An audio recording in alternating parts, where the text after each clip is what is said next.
चारवटा मध्येको जुन यो हाम्रो बुकले पनि रिफर गरेको कुरा अनि त्यसपछि र एक्टिङको पार्टमा पनि हेरिने कुरा एआई हुनको लागि र एआई एजेन्टले एक्ट गर्नको लागि कस्तो रूपमा एक्ट गर्छ त भन्दाखेरि ऱ्यासनली रूपमा एक्ट गर्छ भन्ने कुराहरू आइरहेको हुन्थ्यो। त्यही भएर हामीले चाहिँ यो के अरे यो स्टुअर्ट रसेलले को बुकमा युज गरेको कन्सेप्ट चाहिँ यही नै हो, एक्टिङ ऱ्यासनली हो। रेकर्डिङ गर्नु न रेकर्डिङ। ओके रेकर्डिङ गरौँ ल। रेकर्डिङ रेकर्ड मिटिङ टुट गरेपछि अनि सुरु गरौँ ल।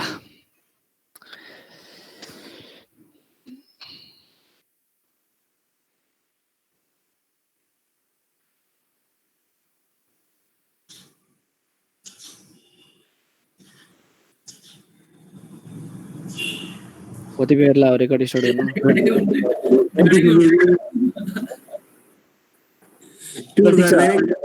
त्यही त टुट गर्दैन त ल, छोटो छोटो यो हुँदै गर्छ ल। ल हेर एक्टिङ ऱ्यासनल हेर, एक्टिङ ऱ्यासनलीलाई डिस्क्राइब गर्दाखेरि चाहिँ हामीले द ऱ्यासनल एजेन्ट एप्रोचबाट डिस्क्राइब गर्छौँ। अब हामीले अगाडिको 3टा पार्टमा पनि हामीले अगाडि हेरिसकेका छौँ। फर इक्जाम्पल थिङ्किङ ह्युमनलीलाई त्यो डिस्क्राइब गर्नु पर्यो भने हामीले के गर्छौँ, कग्निटिभ साइन्स एप्रोच युज गरेर डिस्क्राइब गर्छौँ। अनि त्यसपछि थिङ्किङ ऱ्यासनल युज गर्नु पर्यो भने अनि त्यसपछि the law of thought approach use गर्छौँ। त्यही भएर यस्तो यस्तो कुराहरू छ। अनि अहिलेको चाहिँ यो एक्टिङ ऱ्यासनली भन्ने कुरालाई त्यो डिस्क्राइब गर्नको लागि चाहिँ हामीले के युज गर्छौँ, the rational agent approach use गर्छौँ। त्यो भनेको ऱ्यासनल एजेन्ट बनाएर हेर्ने हो। अनि त्यो ऱ्यासनल एजेन्टको बारेमा चाहिँ प्रोपर्टिजहरू के छ त्यो कुरालाई चाहिँ एक्टिङ ऱ्यासनलीले डिस्क्राइब गर्छ। अब हेरौँ, एजेन्ट भनेर सुरुमा डिस्क्राइब गर्नु पर्यो। Agent is something that acts. कुनै एउटा एजेन्ट भनेर बुझ्नु छ भने यस्तो कुरा जसले एक्ट गर्छ त्यो एजेन्ट हो। अनि त्यसपछि computer agent is expected to have following attributes. यदि कम्प्युटर एजेन्ट हुनको लागि चाहिँ यो फलोइङ एट्रिब्युट्सहरू हुनुपर्छ। के हो एउटा? First autonomous control. Autonomous control भनेको अटोमेटिकली कन्ट्रोल हुने,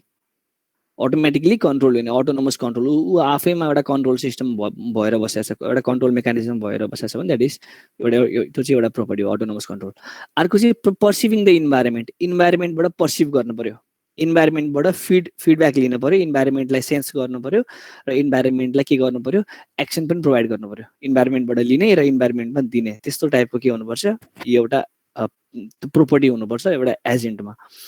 त्यसपछि थर्ड प्रोपर्टी एउटा एजेन्टमा के हुनुपर्छ त भन्दाखेरि पर्सिस्टिङ ओभर प्रोलङ्ड पिरियड अफ टाइम। त्यो भन्न खोजेको फर इक्जाम्पल तिमीहरू एउटा कुरा के इमेजिन गर भन्दाखेरि फर इक्जाम्पल घरमा के यस्तो काम छ होइन, घर बनाउँदैछौ तिमीले चाहिँ घरमा हेल्प गरिरहेछौ, बिहानदेखि बेलुकासम्म यसो घरको कामहरू यताउता गर्नु भनेर हेल्प गर्न ट्राई गरिरहेछौ। अनि त्यो गर्दाखेरि सुरुमा बिहान टक्क खानासाना खाएर कुन इनर्जीले तिमी गएको हुन्छौ काम गर्नको लागि, एउटा पर्फर्मेन्स लेभल जुन हुन्छ त्यो चाहिँ डेको इन्डमा त्यति रहँदैन।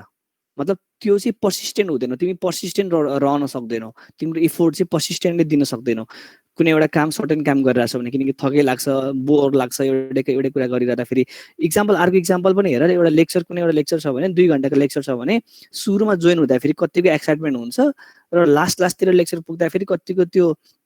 हुन्छ नि अलिकति भने बोरनेस, अनि त्यसपछि झ्याउ लाग्दो टाइपको फिलिङ्स, यस्तो सबै कुराहरूमा हुन्छ। त्यही भएर यो चाहिँ के पर्सिस्टेन्ट हुँदैनौँ अरू कुराहरू। तर एउटा एजेन्टबाट हामीले के एक्सपेक्ट गर्छौँ त भन्दाखेरि पर्सिस्टेन्सी एक्सपेक्ट गर्छौँ। प्रोलङ्ड पिरियड अफ टाइमसम्म, एउटा सर्टेन पिरियड अफ टाइमसम्म हामी के गर्छौँ, त्यसलाई पर्सिस्टेन्स, यसको बिहेभियर अथवा यसको पर्सिस्टेन्स, यसको रिजल्ट आउटकम आइरहोस् भनेर हामीले के गर्छौँ, एक्सपेक्ट गर्छौँ। इक्जाम्पल पनि छ हामीसँग, हाम्रो हरेक मेसिन्सहरू के अरे सुरुमा राम्रो काम गर्ने अनि त्यसपछि अनि त्यो बेलुकाको 4-5 बजीतिर अनि स्लो काम गर्ने त हुँदैन, सबै एउटै रेटमा काम गर्ने हुन्छ मेसिन्सहरू। त्यही भन्न खोजेको एजेन्ट यस्तो एजेन्ट हो जसले चाहिँ पर्सिस्टेन्ट रूपमा काम गरोस्। अनि त्यसपछि अर्को प्रोपर्टी छ एडाप्सन टु चेन्जलाई एडाप्ट गर्नु पर्यो। अब इन्टेलिजेन्स भन्ने बित्तिकै इन्टेलिजेन्सको एउटा प्रोपर्टी यो पनि हो। इन्टेलिजेन्स भन्ने बित्तिकै हामीले के कुरा बुझ्नुपर्छ, चेन्ज हुन्छ इन्टेलिजेन्समा। तिमीले आज केही कुरा फर इक्जाम्पल तिमीले के बुझ्यौ, सुरुमा क्लास 4-5 तिर पढ्दाखेरि अर्थ इज राउन्ड भनेर पढ्यो होला। त्यसपछि अलिक क्लास बढ्दै गयो, त्यसपछि अनि अलिकति बुझ्दै गयो, त्यसपछि अर्थ कम्प्लिटली राउन्ड होइन रहेछ, अर्थ ओभल सेपको रहेछ अथवा के अरे ओरेन्ज सेपको छ भनेर पछि अनि अलि ओभल सेपको हामीले बनाउँदै गयौँ। त्यसपछि अलि पछि बढ्दै गएपछि ओभल सेपमा पनि त धेरै कुराहरू अझै फरक रहेछ। अनि त्यसपछि यस्तो रहेछ एक्चुअल सेप यसको भन्ने कुराहरू त्यसको त्यो पोइन्ट अफ भ्यूले तिमीहरूले के गर्दै गयो, चेन्ज गर्दै गयो, एडाप्ट गर्दै गयो। चेन्जलाई एडाप्ट गर्दै गयो भने that is also a learning, that is also intelligence. यो हुनुपर्छ एउटा एजेन्टमा। अनि त्यसपछि capable of taking on another's goal, है गोल एचिभ गर्न सक्नु अथवा एउटा गोललाई चाहिँ के गर्नुपर्ने, आत्मसात गर्नुपर्ने हुन सक्नुपर्छ एउटा एजेन्टले चाहिँ, गोल आत्मसात गर्न सक्ने हुनुपर्छ। So these are the properties. यो चाहिँ के हो, प्रोपर्टिज अफ एन एजेन्ट हो। एजेन्टमा हुनुपर्ने अथवा कम्प्युटर एजेन्टमा हुनुपर्ने एट्रिब्युट्सहरू हो। अब हेरौँ ऱ्यासनल, त्यो ऱ्यासनल एजेन्ट अथवा ऱ्यासनल ऊ भनेको चाहिँ अब कुन हिसाबमा जोड्न खोजिरहेको छ यो राइटरले, हेरौँ है त। Rational behaviour means doing the right thing. हामीले हिजो पनि हेरेको कुरा हो। राइट थिङ भनेको के हो, अब त्यो हेरौँ। The right thing is that which is expected to maximize goal achievement. यस्तो कुरा जसले चाहिँ गोल एचिभमेन्टलाई म्याक्सिमाइज गर्छ त्यो चाहिँ राइट थिङ हो, है। त्यो गिभन एभाइलेबल इन्फर्मेसन, हामीसँग जो जति इन्फर्मेसन छ त्यो इन्फर्मेसन युज गरेर कुनै एउटा टास्कको म्याक्सिमम रिजल्ट हामीले एचिभ गर्न सक्छौँ भने द्याट इज के हो, ऱ्यासनल बिहेभियर हो अथवा ऱ्यासनल त्यो पर्फर्मेन्स हो। भनेपछि यो कुरा गर्नु पर्यो, एउटा एजेन्टले के गर्नु पर्यो, आफूसँग गिभन इन्फर्मेसन युज गरेर अप्टिमल रिजल्ट निकाल्नु पर्यो। त्यही भएर पछि अब हामीले बुकमा पनि हेर्छौँ, अब अलि पछि त्यो के अरे त्यो कन्टेन्ट अगाडि बढ्दै जाँदाखेरि च्याप्टर 4-5 तिर सर्चिङ भन्ने च्याप्टर आउँछ। त्यो सर्चिङ भन्ने च्याप्टरमा चाहिँ हामीले के गर्ने हो, अप्टिमल रिजल्ट निकाल्ने हो। भनेपछि यति कुरा हामीलाई थाहा भइहाल्यो ऱ्यासनल बिहेभियरमा अथवा ऱ्यासनल यो के अरे एप्रोचमा मेन कुरा हुनुपर्ने भनेको गोललाई म्याक्सिमाइज गराउने अथवा अप्टिमाइज गराउने, गोल म्याक्सिमाइज गराउने हो, है। अब अर्को हेरौँ। The rational agent is one that acts so as to achieve the best outcome or when there is uncertainty the best expected outcome. यदि त्यो सर्टेनिटी छ भने एक्ज्याक्ट बेस्ट आउटकममा त्यो आउटकम दिने, यदि होइन अनसर्टेन छ अथवा एकदम भेग इन्भाइरोमेन्ट छ, फजी इन्भाइरोमेन्ट छ भने त्यस्तोमा चाहिँ नियर टु अप्टिमल भन्न खोजेको एक्सपेक्टेड चाहिँ अप्टिमल रिजल्ट, मतलब यहीँ वरपर चाहिँ पर्फेक्ट पोइन्ट हुनुपर्छ भनेर चाहिँ त्यो पर्फेक्सनतिर जाने, एप्रोक्सिमेसनतिर जाने, त्यो चाहिँ गर्न सक्नुपर्छ। यदि भेग छ भने अथवा यदि फजी इन्भाइरोमेन्ट छ भने, फजी कन्डिसन छ भने, अनसर्टेनिटी कन्डिसन छ भने, यो भयो। अनि त्यसपछि in this approach the emphasis is given to correct inferences. हामीले इम्फेसिस केलाई दिइन्छ त, करेक्ट इन्फ्रेन्सेसलाई दिइन्छ। अथवा इन्फ्रेन्स भनेको के हो, कुनै कुराहरूबाट एउटा सर्टेन आउटपुट निकालिन्छ भने द्याट इज इन्फ्रेन्सेस। हामीले पी टेन्स टु क्यू अनि त्यसपछि क्यू टेन्स टु आर भन्यो भने त्यहाँबाट इन्फर के गर्न सकिन्छ, त्यहाँबाट के इन्फ्रेन्स निस्किन्छ, पी टेन्स टु आर निस्किन्छ। द्याट इज इन्फ्रेन्स, आउटपुट निस्किनु भनेको इन्फ्रेन्सिङ हो। एउटा सर्टेन लजिकल इन्भाइरोमेन्टमा एउटा सर्टेन आउटपुट निस्किन्छ भने, आउटपुटलाई हामीले डिल गरिरहेको छौँ भने द्याट इज इन्फ्रेन्सिङ। भनिसकेपछि हाम्रो मेन इम्फेसिस के हुन्छ, करेक्ट इन्फ्रेन्सलाई मेन इम्फेसिस हुन्छ। कुनै कुरा सही कुरा चाहिँ इन्फर गर्यो भने that is rational behaviour. On way to acting rationally is reasonable to logically to conclusion and acts on conclusion भयो। मतलब त्यो लजिकली कुनै एउटा कन्क्लुजनमा पुगिन्छ भने, लजिकली कुनै एउटा कन्क्लुजनमा पुगिन्छ भने र त्यो कन्क्लुजनमा एक्ट गरिन्छ भने त्यो के हो, एक्टिङ ऱ्यासनली हो। मैले हिजो पनि एकचोटि त्यो सेसनको इन्डिङमा भनेको थिएँ, थिङ्किङ ऱ्यासनली गरिसकेपछि त्यसलाई यदि एक्सनमा यदि कन्भर्ट गरिन्छ भने that action is called acting rationally. त्यो चाहिँ कुरा भयो। अब यो कुरा अब याद गर है, मतलब कुनै एउटा कुरा चाहिँ ऱ्यासनल्ली थिङ्क गरिसकेपछि, कुनै एउटा सर्टेन इन्फ्रेन्सिङ निकालिसकेपछि,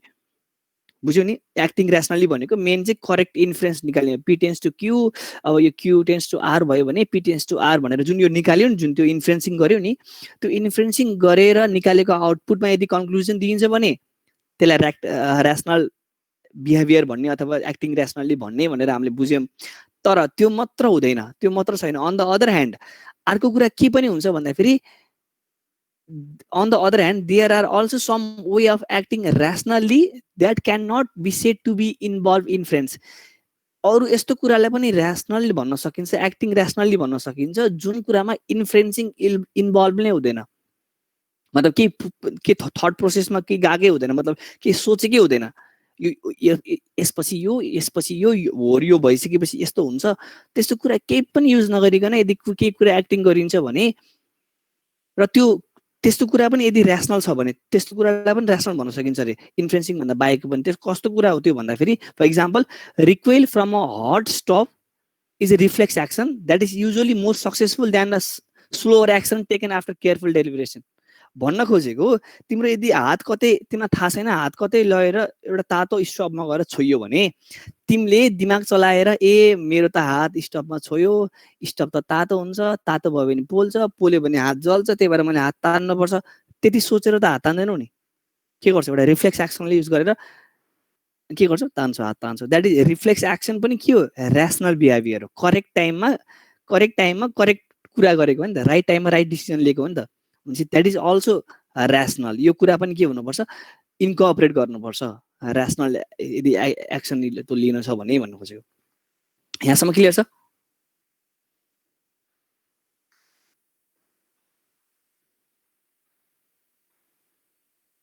मलाई कसैले रिप्लाई गर क्लियर सर ओके अब यसको एडभान्टेजेस हेरौँ है त यसको एडभान्टेजेस हेरौँ अब एडभान्टेजेस के छ भन्दा it is more general than law of thought approach है ल अफ थट एप्रोच भन्दा अलिक जेनरल छ अरे भनेको थिङ्किङ ऱ्यासनल्ली भन्दा अलिकति जेनरल छ अरे किनकि correct inference is just one of several mechanism for achieving rationality त्यो द ल अफ थट एप्रोचले के भन्थ्यो कुनै कुरालाई चाहिँ इन्फर गरेर अथवा P tends to Q tends to R भयो भने पी टेन्स टु आर भनेर लजिकली सोच्ने मात्र भन्थ्यो है एउटा लजिकल एन्सर मात्र निकाल्ने भन्थ्यो द ल अफ थट एप्रोचले ऱ्यासनल थिङ्किङ गर्नुपर्छ भन्थ्यो तर ऱ्यासनल थिङ्किङ गरेर मात्र ऱ्यासनल बिहेभियर एचिभ गर्न सकिन्छ भन्ने होइन कि हामीले भर्खर हेऱ्यौँ नि त्यो स्टपको कुरा लिएर आयौँ नि त्यहाँ ऱ्यासनल थिङ्क गर्न परेको थिएन त्यहाँ रिफ्लेक्स एक्सनले पनि चल्थ्यो भनिसकेपछि यो चाहिँ अलिकति के भयो ओभरअल एउटा जेनरल कुरा हो एउटा जेनरल एप्रोच हो it is more general than law of thought approach यो चाहिँ मोर जेनरल छ यो कुरा हामीले थाहा भइहाल्यौँ किनकि यसमा थप केही कुरा पनि जोडिरहेको छ यसमा किनकि अरू धेरै मेकानिजम पनि छ जसले चाहिँ ऱ्यासनालिटी एप्रोच गर्न सक्छ अथवा त्यो ऱ्यासनालिटी एचिभ गर्न सक्छ भन्न खोजिरहेछ है अब अर्को हेरौँ त्यो नेक्स्ट पोइन्ट हेरौँ it is more amenable to scientific development than are approaches based on human behaviour or human thought because the standard of rationality is clearly defined and completely general यो भन्न खोजेको के हो त भन्दाखेरि सिम्पल यसलाई म सिम्पल भाषामा भनिदिन्छु ह्युमन इन्टेलिजेन्सलाई हेरेर नै हामीले त्यस्तो खाले मेसिन इन्टेलिजेन्स बनाउनु पर्छ भन्ने छैन भन्न खोजेको किनकि ह्युमनलाई इन्टेलिजेन्स भनेर भनेको ह्युमनले नै हो है ह्युमनलाई इन्टेलिजेन्ट प्रायरली भनेर भनेको कसले हो ह्युमनले नै हो भनिसकेपछि एउटा कुरा के ध्यान दिनुपर्छ भन्दाखेरि इन्टेलिजेन्स ह्युमनमा भएको कुरा मात्रै इन्टेलिजेन्स होइन त्यो नेचरमा धेरै यस्तो कुराहरू छ जुन इन्टेलिजेन्टली बिहेभ गरिरहेछ भने राइट टाइममा राइट डिसिजन त्यो लिनु नै हामीले इन्टेलिजेन्स मान्दा हुन्छ ह्युमनले कसरी सोच्छ माइन्डले कसरी सोच्छ यताउता भन्ने कुराहरू किनकि अनेक कुराहरू सब माइन्डले कसरी त्यो सोच्छ यताउता अनेक कुराहरू हामीले हालिरहनु पर्छ भन्ने छैन पछि लास्ट च्याप्टरमा चाहिँ त्यो न्युरल नेटवर्क युज गरेर अथवा हाम्रो न्युरोन्सलाई सिमुलेट गरेर कसरी मेसिन लर्निङ अल्गोरिदमहरूमा चाहिँ ह्युमन माइन्डलाई सिमुलेट गर्छ भन्ने कुराहरू पछि आउँछ त्यहाँ चाहिँ कग्निटिभ साइन्स एप्रोच पनि जोडिएको हुन्छ तर हाम्रो बुक पुरै एज अ होल चाहिँ एक्टिङ ऱ्यासनल्ली बेसमा भएर बनाएको भएको कारणले गर्दाखेरि हामीले अहिले चाहिँ के ध्यान दिनु पर्दैन जुन यो ह्युमन बिहेभियर अथवा ह्युमन थट एप्रोच चाहिँ हामीले के गर्नु पर्दैन बढी फोकस गर्नु पर्दैन त्यो चाहिँ के हो भन्दाखेरि त्यो जेनरल केसलाई इन्टेलिजेन्स बनाउन खोजिरहेको छ हामीले जेनरली मोबाइललाई पनि चल्ने पेनलाई पनि चल्ने त्यसपछि मेरो यो बिलबुकको कभरलाई पनि चल्ने सबै कुराको लागि चल्ने पाराको हामीले इन्टेलिजेन्स एजेन्ट बनाउन खोजिरहेको छौँ सो यसको लागि चाहिँ मोर जेनरल अथवा त्यो साइन्टिफिकली पनि गर्न सकिने कुराहरू अनि त्यसपछि त्यो डिकोडिङ गर्न सकिने कुराहरूलाई सबैलाई इन्कर्पोरेट गरेर आएको छ त्यही भएर this is more general approach यसमा के कन्फ्युजन छ भने सोधा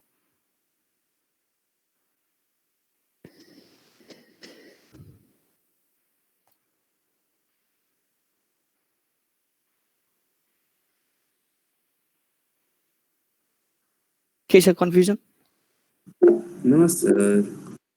एकजनाले यसो गर्दा हुन्छ एकजनाले यदि कसैको माइक डिस्टर्ब छैन भने चाहिँ माइक अनै गरेर राख्दा हुन्छ त्यो माइक अन अफमा जा हुन्छ एकजनाले चाहिँ माइक अन गर यदि कसैको एकदम शान्त इन्भाइरोमेन्ट छ भने सबिनको हुन्छ ओके ल कि यसो अनेक गर्नुपर्छ भन्ने छैन मतलब मैले भन्ने बित्तिकै अलिक फास्ट रेस्पोन्स जाओस् कि ओके ल अब एप्लिकेसन्स अफ एआई हेरौँ एप्लिकेसन्स अफ एआई अब एआईको एप्लिकेसन्स त हामीले जहाँ पनि देखिरहेछौँ हामीले युज गरिरहेको छौँ यसो गएर ओके गुगल भन्ने बित्तिकै यहाँनिर यो मोबाइल एक्टिभेट हुन्छ यो कुराहरू सबै कुराहरू एआई हो थाहा छँदैछ हामीलाई होइन त्यसपछि हामीसँग धेरै अल्गोरिदम यस्तो पनि आइरहेछ अब त्यो के अरे वेदर फरकास्ट हुन्छ फर इक्जाम्पल अहिले तिमीहरूले मेरो स्क्रिन फेरि यहाँ स्क्रिनमा यो देखाउँदैन भने मैले एउटा ब्राउजर मात्र गरेको छु अहिले मेरो स्क्रिनमा यहाँ हेर्ने हो भने यहाँ के चाहिँ अरबनगर चितवन यो अनि त्यसपछि आज 4 घन्टा पछि यो यस्तो हुन्छ अनि त्यस पानी पर्छ यति पर्छ यता भनेर फोरकास्ट गरिरहेछ यसमा पनि धेरै एआईको कुराहरू आइरहन्छ धेरै एआईको कन्टेन्टहरू जोडिरहेको हुन्छ यो धेरै कुरा एप्लिकेसन्सहरू छ अब यहाँ चाहिँ के कस्तो लेखा छ भन्ने कुराहरू हेरौँ गेम प्लेइङ है अब गेम प्लेइङमा धेरै एआई छ मतलब गेम प्लेइङ भन्नु खोजेको अटोनोमस के अरे अटोनोमसली चल्ने अथवा चेस प्लेइङ रोबोट अनि त्यसपछि धेरै यस्तो उहरू आइरहेछ अनि त्यसपछि के अरे यो त्यो गेमिङमा पनि धेरै ठाउँमा एआईको कन्टेन्टहरू एआईको त्यो लजिक्सहरू युज गरिरहेछ फर इक्जाम्पल यदि टु प्लेयर गेम छ भने टु प्लेयर गेममा चाहिँ पहिला चाहिँ सिम्पल कमान्ड हालिदिन्थ्यो सिम्पल मतलब यसले यो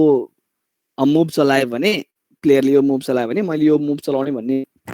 हिसाबको रिफ्लेक्स एक्सन त्यो टाइपको अथवा के भन्छ त्यसलाई एक्सन सिक्वेन्स टाइपको के यो गर्यो भने यो गर्ने भन्ने टाइपको सिक्वेन्स पाराले चाहिँ के गरेर हुन्थ्यो भन्दाखेरि पहिला गेम डिजाइन गरेर हुन्थ्यो भने आजकल चाहिँ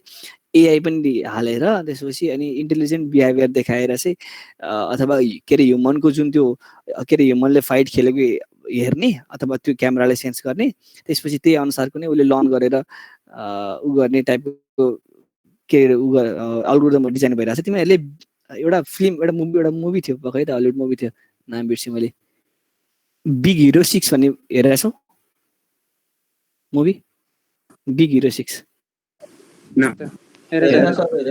त्यसमा तिमीहरूले याद गरे होला हौ त्यो फाइट सिक्वेन्स के अरे भिडियोलाई अपलोड मतलब एउटा फाइट सिक्वेन्स भिडियोलाई अपलोड गरिदिन्छ त्यसपछि त्यो अपलोड गरेको भिडियोलाई उसले सिङ्क गरेर अनि त्यसपछि आफ्नो त्यो फाइटिङ उसमा त्यो फाइटिङ मोड त्यो मोडमा लगेर एड गर्छ त्यो एड त्यो कुरा तिमीहरूले त्यहाँनिर चाहिँ हो यो सेम त्यो गेम प्लेइङमा चाहिँ जोड्न सक्छौ अब अरू कुराहरू पनि धेरै छ अब त्यो चेस प्ले गर्ने त्यसपछि अरू मल्टिप्लेयर गेमहरूमा चाहिँ बढी एआई युज गरेर हुन्छ यसलाई धेरै हेर्नु पर्दैन यो थाउजन्ड्स अफ द डलरहरू युज गरेर खर्च गरेर अनि त्यसपछि अनि टाइमको कुराहरू पनि छ यो धेरै कुरा चाहिँ तिमीहरू आफै बुझ्यो भने थाहा हुन्छ के अरे वर्ल्ड च्याम्पियनलाई त्यो बिट गरिरहेछ भन्ने कुराहरू छ यहाँनिर है यसमा चाहिँ ह्युरिस्टिकको कुराहरू आउँछ त हामीले पछि बढ्दै गएपछि थाहा हुन्छ त्यो गेम प्लेइङ भनेर बुझ अर्को भनेको स्पिच रेकग्निसन स्पिचलाई रेकग्नाइज गर्ने के बोलिरहेको छु मैले त्यसलाई रेकग्नाइज गर्ने र त्यसलाई टेक्स्ट फर्ममा ल्याउने अथवा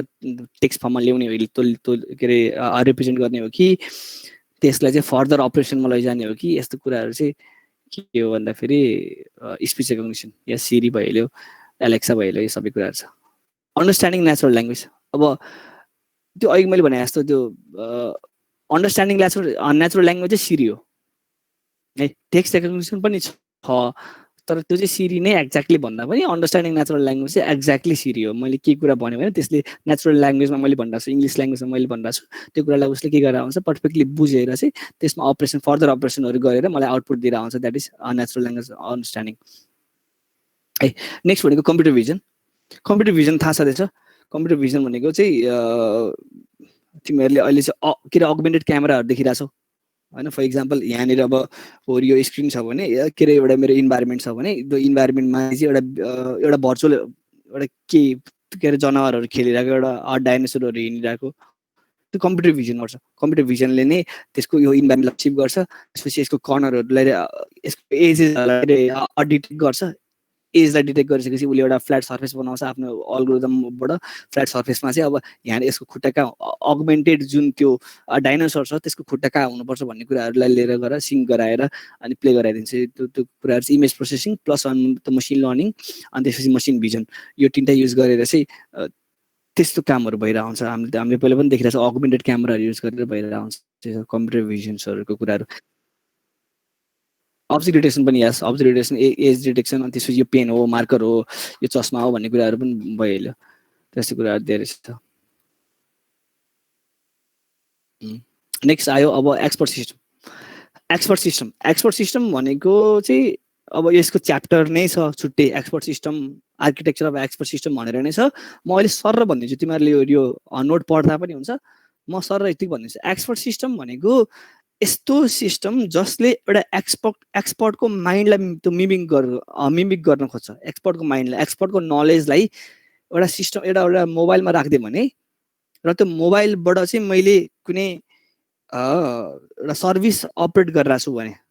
त्यसलाई एक्सपर्ट सिस्टम भनिन्छ। फर इक्जाम्पल तिमीसँग न्युरोसर्जन डक्टर खोज्नको लागि तिमी कहाँ जानुपर्छ? फर इक्जाम्पल युएस जानुपर्छ। न्युरोसर्जन डक्टर खोज्नको लागि के अरे युएसए जानुपर्छ,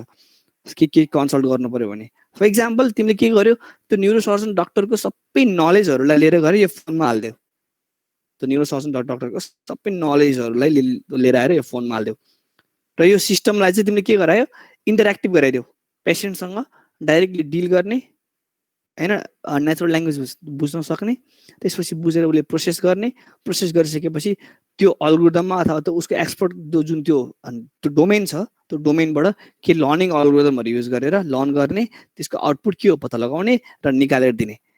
त्यस्तो टाइपको सिस्टम भनेको एक्सपर्ट सिस्टम भयो। अब यहाँ हेर, फर्स्ट एक्सपर्ट सिस्टम भनेको माइसिन हो। फर्स्ट एक्सपर्ट सिस्टम भनेको माइसिन हो। यो चाहिँ कस्तो भन्दाखेरि medical diagnose the bacteria infection of the blood, मतलब कुनै ब्लड स्याम्पल दिने। अब यसमा चाहिँ सोध्नै पर्छ, नेचुरल ल्याङ्ग्वेज त दिनै पर्छ भन्न खोजेको होइन, धेरै टाइपको इन्टरेक्टिभ हुनु पर्यो भन्न खोजेको मात्र हो। इन्टरेक्टिभ भनेको मैले त्यसलाई यदि स्याम्पल दिएर हुन्छ, फर इक्जाम्पल यो माइसिनको केसमा त्यो मेसिनलाई मैले के दिन्छु, ब्लड स्याम्पल दिन्छु, ब्लड स्याम्पल हालिदिन्छु, उसले ब्लड स्याम्पल लिन्छ, त्यसपछि ब्लड स्याम्पललाई चेक गर्छ, त्यसपछि आफ्नो एक्सपर्ट सिस्टम युज गर्छ, अनेक गर्छ, र त्यसपछि के भनिदिन्छ, यसमा ब्याक्टेरियल इन्फेक्सन छ कि छैन भनिदिन्छ। भने यस्तो टाइपको सिस्टमलाई के भनिन्छ, एक्सपर्ट सिस्टम भनिन्छ। त्यही भएर के चाहिन्छ यसमा, नलेज इन्जिनियर चाहिन्छ। एक्सपर्टको नलेजलाई उतार्न सक्ने एउटा सर्टेन रिप्रेजेन्टेबल फर्ममा, एउटा केही न केही लजिकल फर्ममा उतार्न सक्ने र त्यसलाई चाहिँ के गर्न सक्ने, मेसिनमा हाल्न सक्ने। अनि त्यसपछि मेसिनलाई चाहिँ त्यो नलेजको आउटपुट चाहिँ फेरि ब्याक टु द युजर त्यो दिन सक्ने बनाउने। यो टाइपको के अरे त्यो प्रोसेस भनेको चाहिँ नलेज इन्जिनियरले गर्ने प्रोसेस हो। के गर्छ सुरुमा, knowledge engineer interviews expert in a certain डोमेनमा एउटा रहेको एक्सपर्ट, फर इक्जाम्पल एउटा मेडिकल डोमेनमा रहेको एक्सपर्ट छ भने त्यसलाई इन्टरभ्यू गर्छ, try to embody their knowledge in the computer program, represent गर्छ computer program through for carrying out some task, certain task गर्नको लागि के गर्छ, कम्प्युटर प्रोग्राममा इन्कोड गर्छ। How will this works depend on whether the intellectual mechanism required for the tasks are within the present state of AI। यसले के भन्न खोजेको सर्ट फर्ममा भन्दाखेरि चाहिँ कतिको लेभल, कतिको एफिसिएन्टली त्यो टास्कलाई पर्फर्म गर्न सक्छ भन्ने कुराहरू चाहिँ कतिको त्यो डोमेनलाई लिएर आएर अथवा कतिको त्यो डोमेनलाई इन्क्याप्सुलेट गर्न सक्यो, कतिको इम्बडी गर्न सक्यो र त्यसबाट कतिको प्रोसेसिङ गरेर आउटपुट निकाल्न सक्यो भन्ने कुराहरूमा भर पर्छ अरे है। अब यसको मैले भनिसकेँ, पछाडिपट्टि छुट्टै च्याप्टर छ, पढौँला। यो चाहिँ एउटा के हो, एक्सपर्ट सिस्टम हो। यो चाहिँ मतलब यसले चाहिँ के गर्छ, एउटा एक्सपर्टको डोमेनलाई मिमिक गर्छ। यसको कम्पोनेन्टहरू आर्किटेक्चरहरू भन्ने कुराहरू पछि हामीले हेरिहालिन्छ है। यो चाहिँ अलिक बढी इम्पोर्टेन्ट छ चाहिँ, किनकि एजेन्ट त्यो ऱ्यासनल एजेन्ट भनिरहँदाखेरि चाहिँ, ऱ्यासनल एजेन्ट भनिरहँदाखेरि यो के अरे एक्सपर्ट सिस्टम चाहिँ अलिक बढी युज भइरहन्छ त्यो ऱ्यासनल एजेन्टमा, किनकि एक्सपर्ट सिस्टमले एक्सपर्टमा भएको नलेजलाई नै इन्फ्लुएन्सिङ गरेर आउटपुट निकाल्ने हो। त्यही भएर चाहिँ right thing at the right time चाहिँ के गरेर हुन्छ, एक्सपर्ट सिस्टमले गरेर हुन्छ। सो एक्सपर्टको डोमेनलाई, एक्सपर्टको नलेजलाई चाहिँ इम्बडी अथवा त्यो मिमिक गर्न ट्राई गर्छ। अर्को भयो ह्युरिस्टिक क्लासिफिकेसन है। One of the most feasible kind of expert system given the present knowledge of AI is to put some information in one of the fixed set of category using several source of information। अब तिमीहरूलाई थाहा छ होला machine classification भनेर हामीले पढिसकेका छौँ। Classification अथवा clustering classification भनेर हामीले त्यो मैले पाइथनको क्लासमा भन्दाखेरि पनि, पाइथनमा मेसिन लर्निङको कुराहरू गर्दाखेरि पनि त्यहाँनिर क्लासिफिकेसन अनि त्यसपछि क्लस्टरिङ भन्ने कुराहरू मैले गरिरहेको हुन्थेँ। कतिकै याद छ क्लासिफिकेसन भनेर, क्लासिफिकेसन क्लस्टरिङ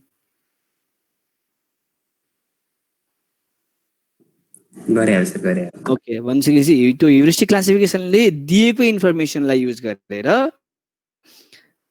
दिएको एउटा सर्टेन डोमेनलाई युज गरेर फिक्स क्याटेगोरीहरूमा, फर इक्जाम्पल यो सर्टेन के अरे एउटा चाहिँ अनरेकग्नाइज एउटा पर्सन छ, यो मतलब थाहा छैन यो केटा हो केटी हो, यसको प्रपर्टिजहरू हेरेर चाहिँ यो केटा हो कि केटीमा फिक्स केटा हो कि केटी भन्ने फिक्स छ नि त हामीसँग क्याटेगोरी, त त्यो क्याटेगोरीमा फिक्स क्याटेगोरीमा यदि डिभाइड गरिन्छ कुनै एउटा सर्टेन नलेजको हिसाबमा, सर्टेन एउटा क्याटेगोरीको एट्रिब्युटको हिसाबमा भने त्यसलाई हामी के भनिन्छ, ह्युरिस्टिक क्लासिफिकेसन भन्छ। क्लासिफाई गर्ने। मेसेज आयो, नोटिफिकेसन आयो, फोनमा आइरहन्छ। एन इक्जाम्पल इज त्यसो भए साइलेन्ट गरौँ ल। पाइथन क्लास 13 के हो सुवेश पौडेल त बिर्स्यो, 6 महिना भइसक्यो। यो भइले अब इक्जाम्पल यसको छँदैछ, तिमीहरूले बेसिक आइडिया बुझिसक्यो। थिएन। अब यो हेर, foundation of AI. Foundation of AI मतलब एआई को फाउन्डेसन के हो? यहाँ हेर्दामा तिमीलाई थाहा पाइसक्यो एआई एउटा सिम्पल आफैमा बनेको। ल च्याटमा छोड, यता हेर। अब फाउन्डेसन अफ एआई के हो भन्दाखेरि एआई यत्तिकै बनेको फिल्ड होइन, मतलब ल ठिक छ अब आज एआई को फिल्ड बनाऊँ भनेर अनि आजबाट कोरबाट डेभलप गर्न थालेको फिल्ड होइन एआई। पहिलेदेखि भएको एक्जिस्टिङ र एकदम पिलर गाडेको फिल्डहरू, मतलब एकदम बेसदेखि नै एकदम स्ट्रङ भएको फिल्डहरूलाई लिएर चाहिँ एआई बनाएको। त्यही भएर एआई अलिकति के भन्छ, यो फ्रन्ट एन्डमा चाहिँ अगाडि उसमा चाहिँ फ्रन्ट लाइनमा चाहिँ बसिरहेछ अहिले। एआईको रिसर्च, एआईको डेभलपमेन्ट कुराहरू फ्रन्ट लाइनमा छ। कारण त्यही नै हो, किनकि बेस स्ट्रङ भएको फिल्डहरूलाई लिएर चाहिँ एआई चाहिँ सबैलाई जोडेर चाहिँ एआई बनाएको र नयाँ फिल्ड होइन। Philosophy, mathematics, psychology, economics, linguistic, neuroscience, त्यसपछि कन्ट्रोल थ्योरी, यो सबै कुराहरूलाई चाहिँ के गरेछ एआईले इन्क्याप्सुलेट गरेछ र यो आफूमा एउटा एक्जिस्टेन्स, एआईको एक्जिस्टेन्स, यो सबै कुराहरू मिलाएर बल्ल आउँछ है। भेरियस त्यही भएर यो फिल्डहरूबाट भेरियस आइडिया अनि भ्यू पोइन्ट अनि त्यसपछि टेक्निक्सहरू युज गरिरहेछ। फर इक्जाम्पल फिलोसफीलाई हेर्छौँ भने फिलोसफीको कुरामा चाहिँ लजिक, त्यसपछि reasoning, mind as a physical system हैन, त्यसपछि फाउन्डेसन अफ लर्निङ, त लर्निङको फाउन्डेसन के हो, ल्याङ्ग्वेज र ऱ्यासनालिटी भने के हो, ल्याङ्ग्वेज कसरी के अरे युज गरिन्छ, ल्याङ्ग्वेज कुन बेलामा युज गर्नुपर्छ, कस्तो खाले ल्याङ्ग्वेज हुन्छ हैन, साइन ल्याङ्ग्वेज हुन्छ, स्पोकन ल्याङ्ग्वेज हुन्छ, रिटन ल्याङ्ग्वेज हुन्छ। त्यही भएर अनेक कुराहरू छ यस्तो यसमा हामीले हेर्नुपर्ने। यो चाहिँ छ, यो फिल्ड हो भनेर मात्र भन्नु खोजेको, हामीले यो सबै कुरा पढ्नुपर्छ भन्नु खोजेको होइन। अर्को हेर म्याथमेटिक्स। अब किन म्याथमेटिक्स किन युज गरिन्छ भन्दाखेरि अब म्याथमेटिक्स भनेको भन्ने बित्तिकै लजिक आउँछ, आइडिया हो, के लजिक हो, रिजनिङ हो। किन भयो भन्दाखेरि यो हामीले कुनै अब पहिला तिमीहरू याद गरे होला त्यो एसएलसी दिँदाखेरि एउटा आउट थ्योरमहरू आइरहेको हुन्थ्यो, थ्योरमहरू आइरहेको हुन्थ्यो र कुनै पनि स्टेटमेन्ट अगाडि बढ्नुभन्दा अगाडि किनकि भनेर यहाँनिर हेन्स भनेर हामीले दिएर हुन्थ्यौँ। त्यो भनेको रिजनिङ हो। म्याथमेटिक्समा रिजनिङ बिना म्याथमेटिक्स काम गर्दैन। हरेक कुरा चाहिँ एउटा बेस रिजनिङ अनुसार नै हामीले के गरेर हुन्छ, म्याथमेटिक्सलाई एप्लाई गरेर हुन्छ। एन्ड प्रुफ अल्गोरिदम, प्रुफहरू किन भयो भन्दाखेरि यसको सर्टेन प्रुफ छ, थ्योरम छ, त्यो थ्योरम अनुसार चाहिँ अगाडि बढिरहेको हुन्थ्यौँ। त्यही भएर म्याथमेटिक्स, कम्प्युटेसन्स होइन, कुनै कुरा कम्प्युटेसन गर्नको लागि। अनडिसाइडेबिलिटी भन्न खोजेको कस्तो भन्नु खोज्दाखेरि म्याथमेटिक्समा धेरै कुराहरू यस्तो छ जुन चाहिँ फिक्स छैन, लिमिट युज गरेर आउँछ तिमीहरूले है, इमेजिनेरी नम्बर युज गरेर आउँछ तिमीहरूले, जुन फिक्स छैन, यो डिसाइडेबिलिटी छैन, इन्फिनिटी है, यस्तै कुराहरू। अब किनकि आर्टिफिसियल इन्टेलिजेन्समा पनि हेर, आर्टिफिसियल इन्टेलिजेन्सको के भन्छ त्यसलाई, आर्टिफिसियल इन्टेलिजेन्सको चाहिँ लिमिटेसन छैन भन्दा पनि हुन्छ, अथवा यसको बााउन्ड्री छैन भन्दा पनि हुन्छ। त्यो बााउन्ड्री छैन भन्ने कुरालाई चाहिँ म्याथमेटिक्सको जुन यो अनडिसाइडेबिलिटी भन्ने पोइन्टले चाहिँ इन्क्याप्सुलेट गर्छ, यसलाई इन्कर्पोरेट गर्छ, त्यो कुराहरू म्याथमेटिक्समा आउँछ। अनि त्यसपछि इन्टरेक्टेबल छ, प्रोबेबिलिटी कुराहरू तिमीहरू थाहा भयो अरे, चान्सेसको कुराहरू। त्यसपछि नेक्स्ट आउँछ त्यो साइकोलोजी। त्यो साइकोलोजी भन्ने बित्तिकै माइन्डको बिहेभियर आइहाल्यो। एडाप्टेसन, कुनै कुरा एडाप्ट गर्ने, माइन्डले चेन्जेसहरू एडाप्ट गरेर हुन्छ, त्यो हामीले अघि भर्खर पनि हेरिसक्यौँ। Phenomenon of perception and motor control, perception र त्यो मोटर कन्ट्रोलको फेनोमेनन। फर इक्जाम्पल साइकोलोजी बुझ्नको लागि चाहिँ ह्युमन माइन्डले कसरी पर्सिभ गर्छ, केही कुरा कसरी हेरिरहेछ, केही कुरा हेरिरहेछ, त्यो हेरेको कुरालाई कसरी, केही कुरा माइन्डले कसरी सोचिरहेछ र त्यसलाई आउटपुटको रूपमा कसरी दिइरहेछ, त्यो मोटर कन्ट्रोल कसरी चलिरहेछ, यो सबै कुराहरू चाहिँ के हो, साइकोलोजीले हेर्ने कुरा हो, साइकोलोजीको ह्युमन साइकोलोजी बुझ्ने कुरा हो। फर इक्जाम्पल अब मैले तिमीलाई हिजो के अरे त्यो हिजो पनि एउटा इक्जाम्पल दिइसकेँ, एउटा इक्जाम दिइसकेँ। एउटा इक्जाम दिइरहँदाखेरि कसैको गाइडेन्समा अथवा कसैले यसरी घुरेर हेरिरहेछ भने तिमीहरूको इक्जामको त पर्फर्मेन्स अलिक कम हुन्छ हैन कम्पेयर टु फ्री माइन्डमा यसो टक्क लाएर ओपन इन्भाइरोमेन्टमा बसेर पढिरहेछौ अथवा लेखिरहेछौ के भने त्यहाँ चाहिँ अलिकति के हुन्छ इफेक्टिभनेस अलिक बढी हुन्छ त्यो ओपन इन्भाइरोमेन्टमा माइन्ड फ्री हुन्छ जस्तो साइकोलोजिकली एफेक्ट परेर आउँदैन तर त्यही कुरा चाहिँ बाउन्डेड इन्भाइरोमेन्टमा अलिक फरक पर्छ यो कुरा चाहिँ साइकोलोजीले हेरेर आउँछ त्यो कुरा एआईमा पनि धेरै ठाउँमा चाहिँ प्रयोग भएर आउँछ गर्न खोजेको कुरा यो अनि त्यसपछि नेक्स्ट भनेको इकोनोमिक्स अब यसमा चाहिँ फर्मल थ्योरी अफ ऱ्यासनल डिसिजनको फर्मल थ्योरी इकोनोमिक्सले दिएर आउँछ त्यो थ्योरी अफ इकोनोमिक्सले चाहिँ त्यो ऱ्यासनल बिहेभियर कुन टाइममा के गर्ने भन्ने कुराहरू सही right thing at a right टाइमको थ्योरिटिकल फर्मुलेसन चाहिँ कसले दिइरहेछ इकोनोमिक्सले दिइरहेछ अनि इकोनोमिक्समा अर्को एउटा एकदम फेमस थ्योरी छ गेम थ्योरी इकोनोमिक्सले धेरै टाइममा चाहिँ यो गेम थ्योरीहरू हेरेर आउँछ मैले तिमीहरूलाई एकचोटि त्यो मन्टी हल प्रब्लम गराएको थिएँ एकचोटि तिमीहरूलाई कति याद छ मन्टी हल प्रब्लम तिमीहरू सेकेन्ड सेममा हुँदाखेरि हो सायद डिस्क्रिट म्याथ पढाउँदाखेरि मन्टी हल प्रब्लम गराएको थिएँ टर्म सुने हो मतलब त्यहाँ 3टा ढोका हुन्छ त्यसपछि त्यो 3टा ढोका मध्ये एउटा ढोकामा चाहिँ कुनै एउटा भ्यालुएबल चिज राखेको हुन्छ दुईटा त्यो ढोकामा चाहिँ एउटा सिम्पल के भन्छ भ्यालुलेस अथवा एकदम कम भ्यालुको कुरा राखेको हुन्छ सबै नेक्स्ट माइक अफै गर 3टा ढोका मध्ये एउटामा चाहिँ अलिक भ्यालुएबल कुरा दुईटामा ठिकै भ्यालुएबल कुराहरू अथवा त्यस्तो धेरै त्यो भ्यालुलेस कुराहरू राखेको हुन्छ सकेसम्म एउटा मान्छेलाई चुज गर्न लाउँदाखेरि तपाईँले भ्यालुएबल कुराहरू चुज गर्नुहोस् भ्यालुएबल कुराहरूलाई तपाईँले युज गर्दा हुन्छ अब चुज गर्नुहोस् यो 3टा मध्ये छ भनेर हामीले भन्छौँ फर्स्टमा चाहिँ उसको चान्सेस कति हुन्छ 33.33% चान्सेस हुन्छ त्यो भ्यालुएबल कुरा पाउने यदि मैले म के हो भन्दाखेरि म चाहिँ तिमीहरूको लागि त्यो गेम होस्ट हो मैले 3टा ढोका देखाइरहेको छु 3टा त्यो ढोका मध्ये एउटामा चाहिँ भ्यालुएबल कुरा छ मैले भने अब मैले के गर्छु सुरुमा मैले तिमीलाई अप्सन दिन्छु चुज गर कुनै एउटा ढोका भन्छु तिमीले for example door number A choose गर्यो डोर नम्बर ए चुज गरिसकेपछि अब डोर नम्बर बी र सी बाँकी रह्यो तिमीले चुज नगरेको अब अभियसली त्यो दुईटा मध्ये एउटामा फर इक्जाम्पल एमा तिम्रो प्राइसै छ भने पनि बी र सी मध्ये कुनै एउटा मात्र प्राइस मिनिमम कुनै एउटामा प्राइस हुँदैन त्यो दुईटैमा नहुन सक्छ तर मिनिमम एउटामा प्राइस हुँदैन अब मैले तिमीलाई मलाई त थाहा छ कुन चाहिँ कुनमा कुन के कुरा छ भने त म गेमको होस्टलाई त मलाई थाहा छ मैले के गर्छु अब एउटा प्राइस नभएको ढोका खोलिदिन्छु मैले ल यसमा प्राइस छैन भनेर अथवा खोलिदिएँ मैले ढोका अब मैले तिमीलाई चान्स अब फेरि चान्स दिन्छु ल यसमा छैन प्राइस यो दुईटा मध्येमा एउटा प्राइस छ तिमीलाई स्विच गर्न मन लाग्छ भने स्विच गर भनेर मैले तिमीलाई एउटा क्वेसन त्यतिखेर सोध्दा थिएँ स्विच गर्दा ठिक कि नगर्दा ठिक भनेर र त्यसको रिजनिङ पनि दिएको थिएँ मैले त्यो के अरे प्रोबेबिलिस्टिक पाराले कुन चाहिँ ठिक भनेर मैले रिजनिङ पनि दिएको थिएँ त्यो रिजनिङ शुद्ध यदि कसैलाई याद छ भने भन्दा हुन्छ स्विच गर्दा ठिक या नगर्दा ठिक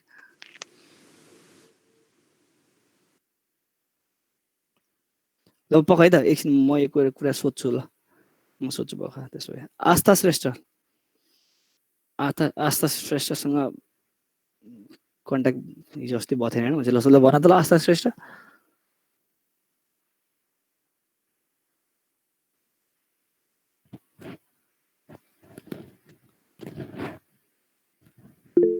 ओके मलाई च्याटमै भन्दा हुन्छ स्विच गर्दा ठिक या नगर्दा ठिक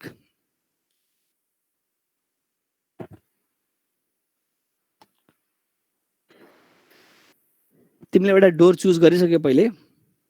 तिमीले चुज गरिसकेपछि मैले एउटा अर्को प्राइस नभएको ढोका खोलिदिएँ मैले त्यसपछि तिम्रो अप्सन रह्यो दुईटा तिमीले चुज गर्दा ठिक या नगर्दा ठिक